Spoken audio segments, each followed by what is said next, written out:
Jean Genet, le délinquant devenu écrivain. Première partie, des parents morts-nés. Paris, un matin d'hiver 1910. Dans un hôpital du quartier latin, un nouveau-né pousse son premier cri. Il s'appelle Jean Genet.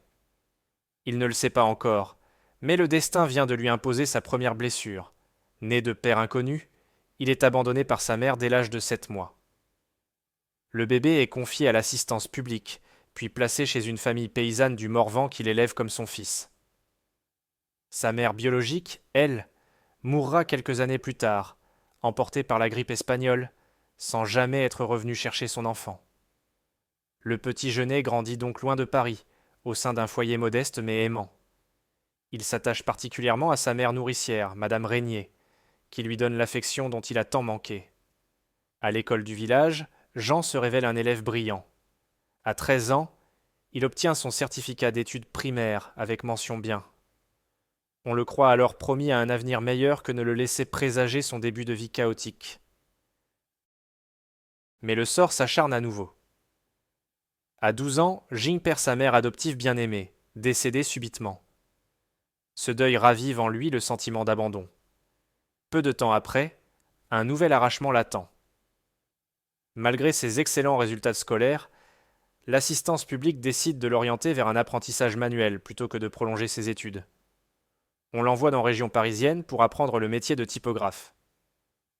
À presque 14 ans, Jean doit quitter brutalement le Morvan et la famille qu'il avait chérie. Deuxième partie, un hors-la-loi ostracisé. La capitale, immense et indifférente, n'offre pas la chaleur d'un foyer. Jean, livré à lui-même, commence à traîner dans les rues et à tester les limites. Par provocation, il choisit d'endosser l'image de l'enfant hors la loi. C'est aussi l'époque où il découvre sa différence profonde. Genet aime les garçons. En secret, il vit ses premières expériences homosexuelles, y compris avec des hommes plus âgés rencontrés au hasard de ses errances. Dans la France des années 1920, cet éveil le marginalise davantage encore. Désormais, Jean Genet est en conflit non seulement avec la loi, mais avec la morale d'une société qui n'accepte pas ce qu'il est. À 15 ans, la justice des mineurs intervient pour briser cette spirale. On décide d'enfermer le jeune délinquant pour le redresser. En 1926, Jean est envoyé à la colonie pénitentiaire de Mettray, un centre de détention pour adolescents difficiles. Derrière le joli nom de colonie agricole se cache un endroit dur et impitoyable. Le régime y est quasi militaire, les punitions corporelles fréquentes. Tel un petit bagne pour enfants, Mettray broie les faibles et endurcit les forts. Des années plus tard, il écrira que Mettray lui a inspiré la plus forte impression de détresse et de désolation qu'il ait jamais ressentie. Après 2 ans et demi à Mettray, puis un bref passage par la Légion étrangère, le voilà de retour dans le Paris des années 1930. Genet a 25 ans. Il est libre, mais sans le sou, sans domicile, sans direction. Pour survivre, il renoue avec ses vieux démons. Le jour, il erre dans les rues de Montparnasse ou de Pigalle. La nuit, il vole pour manger et s'offre parfois au plaisir tarifé. Genet se prostitue aussi lorsqu'il le faut. Les arrestations ne tardent pas. Pour vol, pour vagabondage, pour usage de faux papiers, pour outrage aux mœurs. La liste s'allonge. Entre 1937 et 1944, Genet est incarcéré pas moins de 13 fois. 13 séjours en prison qui auraient pu briser n'importe quel homme. Troisième partie, les premières rimes. Paradoxalement, pour Genet, la prison va devenir un lieu de métamorphose. Derrière les barreaux humides de sa cellule, il découvre le pouvoir salvateur de l'écriture. À la prison de Fresnes, alors que le monde est en guerre au dehors, il noircit des pages et des pages de mots.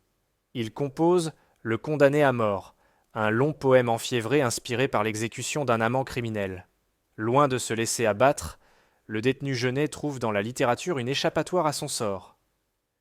Chaque nuit, à la lueur vacillante d'une lampe de fortune, il invente un univers où la misère devient beauté, où les voleurs sont des princes et les marginaux des héros. En 1942, profitant d'une permission de sortie, Genet parvient à faire imprimer à compte d'auteur son poème Le condamné à mort. Le texte circule sous le manteau, sulfureux, bouleversant, d'une beauté crue qui scandalise autant qu'elle subjugue. La même année, dans sa cellule, il rédige un roman audacieux, Notre-Dame des Fleurs, qui plonge le lecteur dans les bas-fonds parisiens, aux côtés de travestis, de truands et de jeunes amants perdus. Ce premier roman, trop cru pour l'époque, sera publié clandestinement en 1944, tant il choque la censure. Genet sent confusément que l'art lui donne une raison de vivre. En 1948, à force de récidive, Jean Genet est devenu un multirécidiviste que la justice veut mettre hors d'état de nuire pour de bon. On envisage de le condamner à la perpétuité, de le jeter en prison à vie. Genet a alors une dizaine de condamnations à son actif. Aux yeux des autorités, c'est un irrécupérable. Mais dans l'ombre, des alliés inattendus s'activent pour lui éviter ce destin funeste. Le milieu littéraire parisien a découvert les écrits de ce voyou inspiré, et certains y voient un génie. Le poète et cinéaste Jean Cocteau, notamment, est frappé par le talent brut de Genet. Cocteau estime qu'on ne peut laisser un véritable écrivain pourrir en prison. Il use de ses relations et alerte d'autres grandes figures.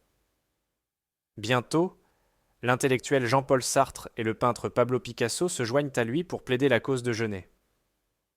Ensemble, ces artistes de renom signent une pétition adressée au président de la République, demandant la grâce du détenu.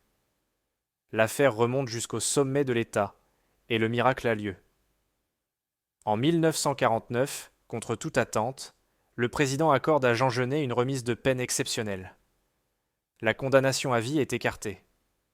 À 38 ans, après presque 2 décennies à entrer et sortir de prison, Genet recouvre la liberté. Quatrième partie. De l'ombre à la lumière. Genet sort de l'ombre carcérale pour entrer soudain en pleine lumière. Cocteau le prend sous son aile et le présente dans les cercles littéraires huppés de la capitale. L'ancien bagnard, encore maigre et voûté par les années de détention, se retrouve face aux élites intellectuelles curieuses de rencontrer ce personnage hors du commun. On chuchote sur son passage, on le dévisage. Est-ce bien lui, le voleur homosexuel devenu écrivain ? Genet, mal à l'aise dans ses salons feutrés, garde le regard fuyant. Habitué à la marge, il peine à trouver sa place parmi les bourgeois cultivés qui l'accueillent à présent comme un artiste. Pourtant, son œuvre commence à être reconnue à sa juste valeur. Durant les années 1940, souvent depuis sa cellule, Genet a écrit 5 romans d'une puissance rare. Miracle de la rose, Pompe funèbre, Journal du voleur, ainsi que des pièces de théâtre subversives. Ces textes, hantés par les thèmes du crime, de la trahison et de la sainteté blasphématoire, renversent les valeurs établies. Genet y sublime le mal et célèbre la marginalité comme personne avant lui. Le public bien pensant est scandalisé, mais une partie de la critique salue un styliste unique, à la langue aussi précieuse que crue. La consécration arrive en 1952 lorsque Jean-Paul Sartre publie un essai monumental intitulé « Saint Genet, comédien et martyr », entièrement consacré à Genet. Sartre y analyse en profondeur la transformation du petit délinquant en poète de génie, faisant de Genet un véritable mythe littéraire. Cet ouvrage, qui érige Genet en figure quasi sacrée de la marginalité, impressionne le tout Paris intellectuel. Mais être ainsi disséqué par la plume de Sartre bouleverse l'intéressé. Genet, qui a bâti son univers sur le secret et la transgression, supporte mal de se voir exposé et interprété par un autre. Fortement affecté par cette attention soudaine, il n'écrit plus rien pendant plusieurs années. L'écrivain désormais célèbre se mure dans le silence, comme si la voix des autres avait étouffé la sienne. À la fin des années 1950, il se tourne vers le théâtre. Sur scène, Il continue de provoquer la société, mais avec un art du masque et de la métaphore. Ses pièces, les bonnes, le balcon, les nègres, offrent des miroirs déformants où les domestiques jouent à être leurs maîtres, où des prostituées et des évêques complotent dans un bordel, où des rebelles noirs singent les colonisateurs. Chaque œuvre bouscule les conventions théâtrales et choque une partie du public tout en fascinant l'autre. En 1966, la création à Paris de Les Paravents, sa pièce férocement anticolonialiste inspirée de la guerre d'Algérie, déclenche un scandale retentissant. Cinquième partie, le porte-voix des opprimés. Mai 1968 en France voit la jeunesse descendre dans la rue pour défier l'ordre établi. Barrières, pavés, slogans. Paris s'embrase. Genet, qui a toujours haï l'autorité et compati avec les opprimés, se sent naturellement solidaire de la révolte. Il apporte son soutien aux étudiants contestataires, allant jusqu'à publier un texte enflammé en leur honneur. Son indignation intacte trouve un nouvel écho dans ce mouvement libertaire. Puis, l'année suivante, c'est outre-Atlantique qu'on fait appel à lui. En 1969, les Black Panthers, groupe révolutionnaire de la communauté afro-américaine, invitent Maître Jean Genet aux États-Unis. Ils ont lu ses écrits contre le racisme et la répression policière et voient en lui un allié sincère. À près de 60 ans, Genet traverse donc l'Atlantique et passe plusieurs mois aux côtés des leaders des Black Panthers. Le voilà, frêle silhouette européenne au milieu des militants noirs, arpentant les universités et les ghettos, prononçant des discours de solidarité. En 1970, il s'envole vers le Moyen-Orient et s'immerge clandestinement dans les camps de réfugiés palestiniens en Jordanie.